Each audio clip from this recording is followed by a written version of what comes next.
So, live fire training, why do you do it? Well, I guess I got into it originally because I wanted more experience. Kind of like all of my teaching, I started it because I wanted to get better at my job. And at this point, I've realized I developed kind of a unique skill. Not a lot of folks do acquired structure live fire training, and it's a valuable skill. And so I wanted to share it with other people, right? Share both the learning lessons you can get from the live fire training and the learning lessons that you can share about how to do it realistically and safely at the same time. So why don't many people do live fire training? You mean acquired structure live fire? Because everybody does live fire training. Why don't many people do acquired structure burn? I think there's a perception that it's super difficult for the paperwork and that it's not worth the effort to comply with NFPA 1403, and that if you use fuels that comply with NFPA 1403, you can't get good fire behavior presentation. And so... Is that correct? No, that is not correct. Let me say it this way. You can get excellent fire presentation using NFPA 1403 compliant fuels. It is not the same as burning modern combustibles that you'll get in the house, but it's as close. It's really, really good, and the learning lessons translate very, very well. Awesome. So, yeah, nothing's gonna mimic exactly burning a vinyl couch, right? Nothing is gonna mimic the smoke that you get from burning carpets and TVs. You know, if you're not burning oil-based products, you're just not gonna get the same type of smoke. But you can get really excellent fire behavior that will create learning lessons that will translate directly into real structural firefighting. So how much work is it for departments to get an acquired structure to burn in terms of environmental stuff or I don't know, lead paint, asbestos, things like that? I mean, is it difficult or? It can be. You gotta want it. It can. It really depends the region that you're in, as down to the city and the county. Every state has different regulations about acquired structure live fire, and there's different EPA regulations depending on where you live. There's different. You have to do a lot of homework up front to get ready to do it. Once the homework's done and you have a system in place, it can be fairly quick. As long as your local regulations allow for it. Some states, you know, the state fire marshal has to sign off on all acquired structure training. So everybody's got to do the homework for their area. But it can be somewhat burdensome on the paperwork end, but that's the cost of doing business. Would you say it's worth it though? I think it's worth it, yeah. And then once you have those systems in place, once you've figured out, done your homework, you don't have to do it every time. So where does acquired structure burns rank in the live fire training world? I mean, is it top of the line? Is this better than containers? You know, each type of burn has its own value. You can't think of acquired structures as the same as Conex boxes, which is the same as gas props, or they're each their own thing. It's more a progression, but it does give you the most realistic, right? It's a building that used to be a building that someone lived in or that someone worked in. And so from the student's perspective, nothing focuses the student's mind more than an acquired structure for any type of training, because they can see how it applies and they can see it directly, you know? They can see how smoke travels, how heat travels, how the fire affects the building itself over time. So yeah, you can get excellent learning lessons out of Conex boxes or concrete structures if you use them correctly. But there are certain things that you can only get in an acquired structure. So what kind of things did the class learn or see here today? So we started off very basic. So one of the things that I think gets people into trouble when they do acquired structure training is they try and make their evolutions as close to a real fire response as they can. And they're missing out on a lot of value. You can drill almost all parts of the firefighter skill set without fire and without an acquired structure. You can do dry line stretches, pumping drills, flow and move drills, search drills. All of that stuff should be well trained before you get to the acquired structure. And the acquired structure is a place to create visual, heat, and sound cues that create context for the skills they've already learned. And the best way to do that, we've found, especially for the beginner, and even the more advanced student, is to simply create a single fire in a single place, push the fire out of the room of origin and into the next space, have a pre-positioned hose line and observation groups.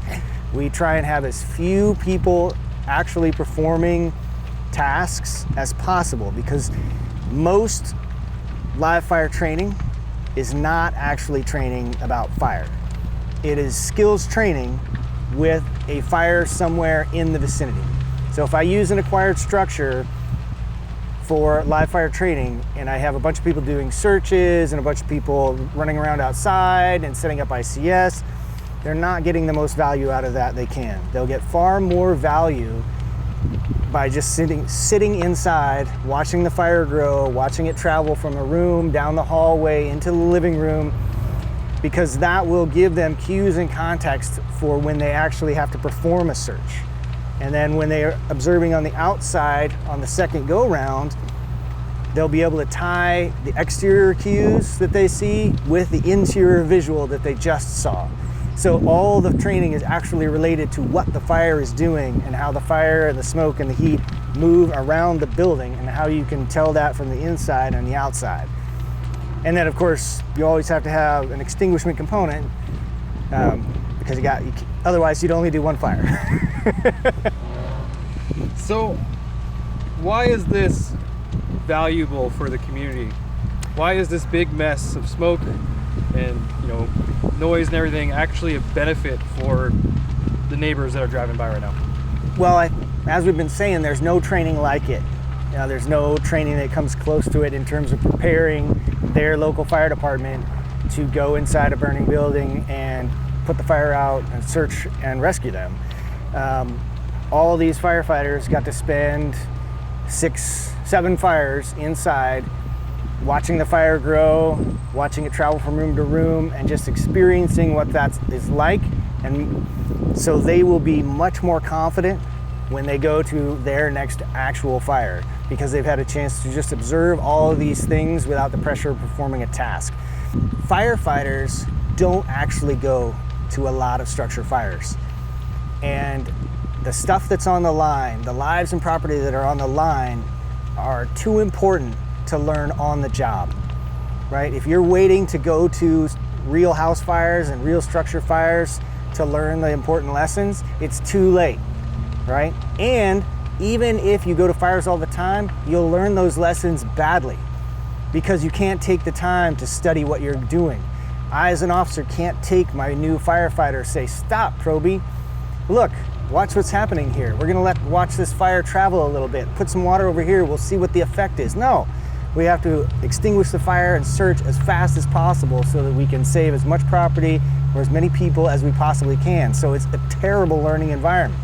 The only way we can actually have the time to create realistic conditions and just observe them and observe how the actions that we take are affected and affect the environment is in a training environment like this, right?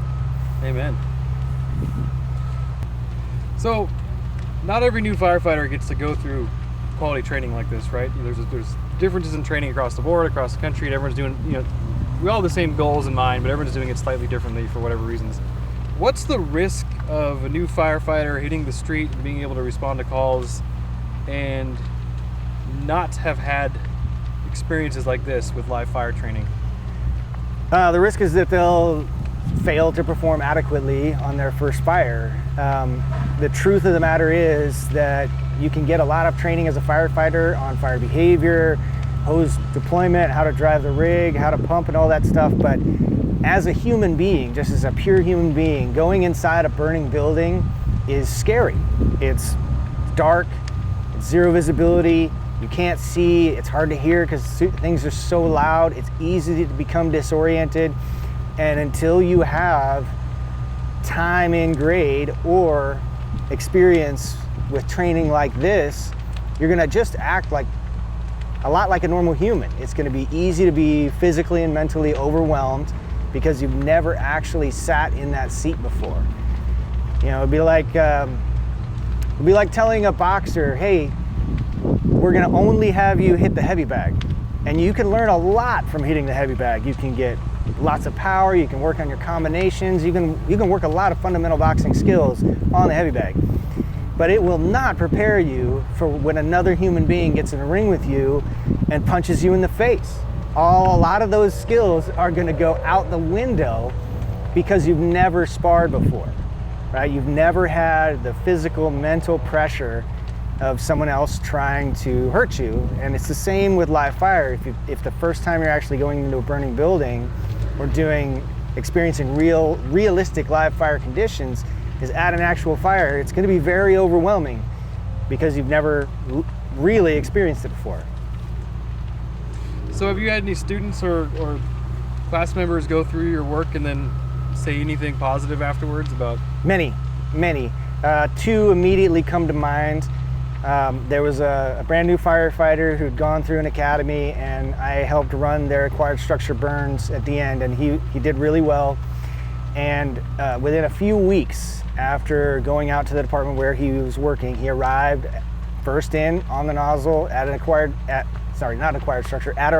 real house fire, rocket house fire. And according to his captain at the time, he crushed it. His captain said, I don't know what you're teaching these new kids, but keep doing it because they're doing great. And he texted a guy who works with me, and he said, hey, thank you for the training. I went to this house fire. It was exactly like the acquired structure training. I knew exactly what to do and when to do it. The other one that comes to mind is a newer firefighter at my department. They arrive as the first truck with a confirmed trapped victim in a house. The hose line is having trouble making entry because it's hoarder conditions in the house.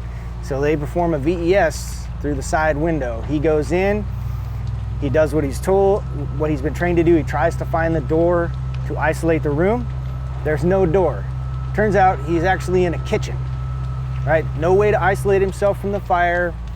And so he looks out from the kitchen into the rest of the building, sees the fire in the living room, checks the heat levels, and he's like, okay, he thinks to himself, okay, I've got some time. It's hot in the living room, it's smoky but not that hot in the kitchen. He grabs the pump can, knocks back the rollover with the pump can, and then goes and searches. They find the victim, remove the victim, and the victim survived.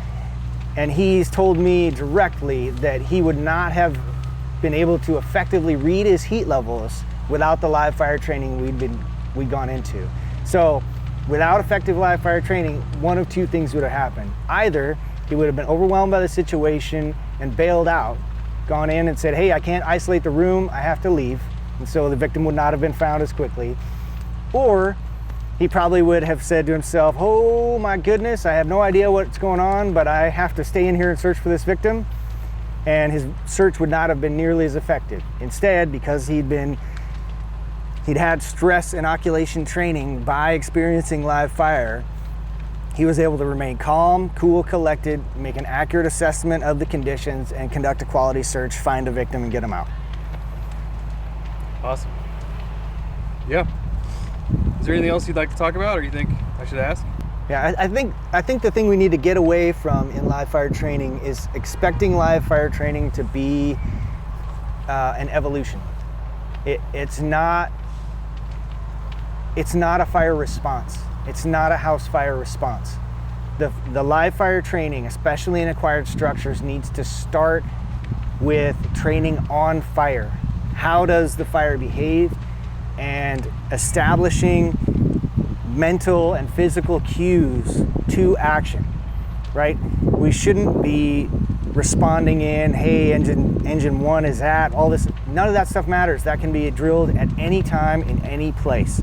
We need to be creating specific, realistic live fire scenarios, such as fire at the door, smoke at the door, zero visibility at the door, decent visibility at the front door, zero visibility at the hallway, high heat in the hallway, visible rollover the hallway, so that when the student arrives at that condition, they have an actual slide in their tray to refer to. Right now, we give people a lot of intellectual information, and many departments are establishing really strong skills and appropriate skills in hose movement, water flow, fire extinguishment. There's a lot of people with excellent skills out there.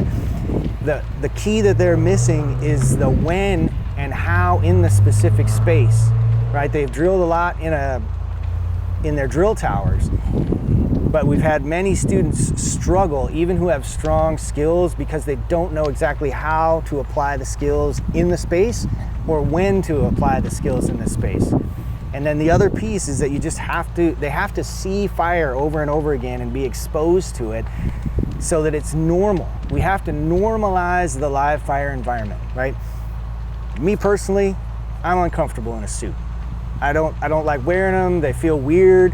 But you know who's not uncomfortable in a suit and talking in front of people? A lawyer. Because it's what they do every day. If we want the students to be comfortable in real fires, we have to put them in as realistic a condition as we can over and over again so that they are calm, cool, and collected, right?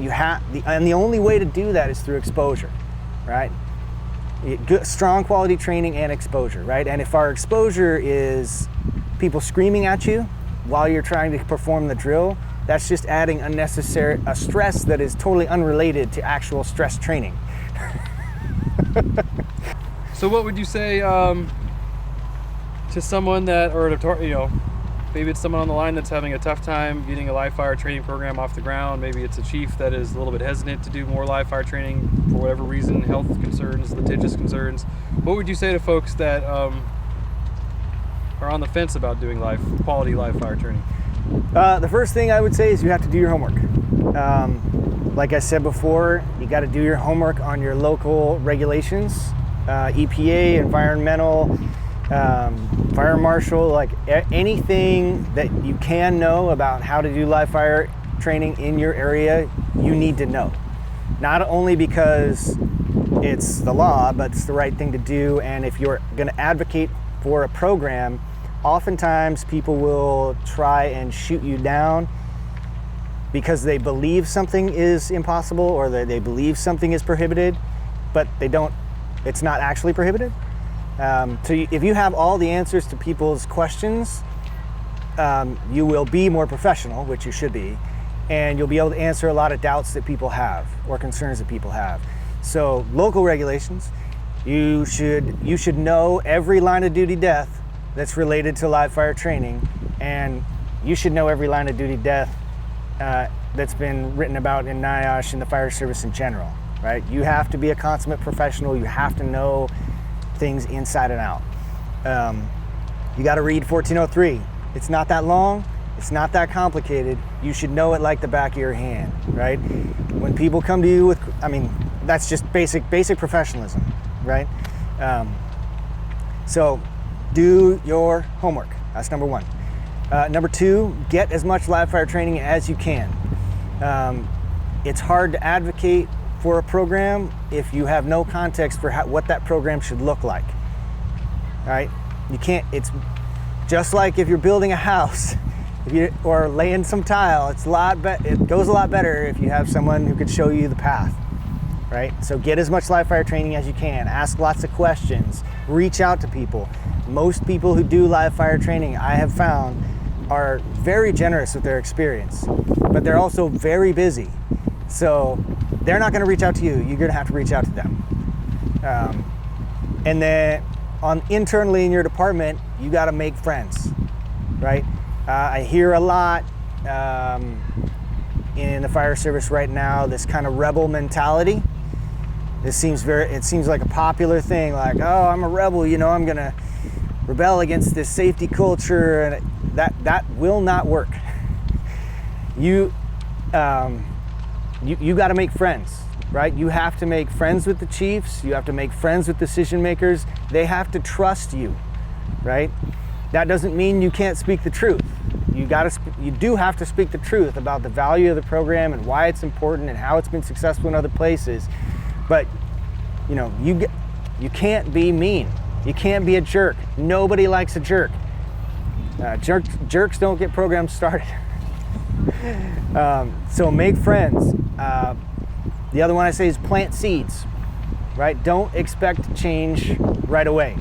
In my fire department, we had never done operations acquired structure live fire training.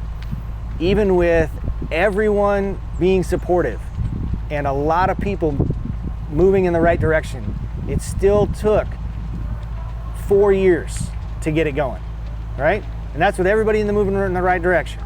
So you have to be patient. Make friends, plant seeds. And then, learn to write and learn to speak well, right? If you are part of a program, if you're trying to build a program, you're gonna have to write your ideas down. Chiefs are gonna want presentations. If you're gonna ask for more money, the city's gonna want a budget presentation. You gotta learn to write and speak well for those people, or if you can't, you gotta get someone on your side who can, right? Do your homework, get as much live fire training as you can, be nice to people, plant seeds, learn to write and speak well, and then bring in outside experts, right? It's hard, as the saying goes, it's hard to be a preacher in your hometown. And so if you can bring in that outside expert who can run a burn or two for you, show them what's possible, that can go a long way. Thank you. I really, really appreciate it. Yeah, sure Yeah. thing, Bo. It's been fun work with you.